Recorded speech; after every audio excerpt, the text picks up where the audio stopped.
In this video, I'll show you how to fix Vanguard Error bin 68 in League of Legends. Many players see this error when launching the game, or while trying to sign in. I'll show you the most effective fixes.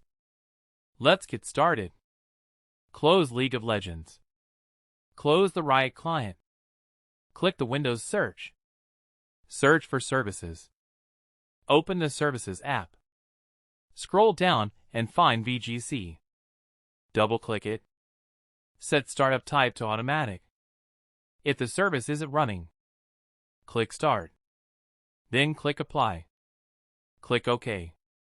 Restart your computer. Launch League of Legends again.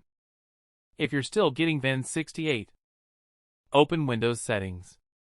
Click Apps. Open Installed Apps. Search for Riot Vanguard. Click the three dots next to Riot Vanguard. Select Uninstall. Follow the on-screen instructions. Restart your computer. Launch League of Legends again.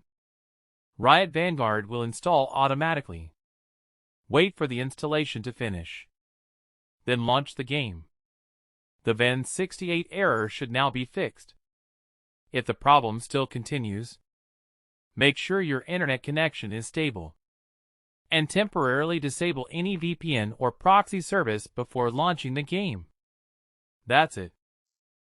You now know how to fix Vanguard Error bin 68 in League of Legends. If this video helped you, don't forget to like the video. Subscribe to Guidify for more helpful tutorials. Thanks for watching.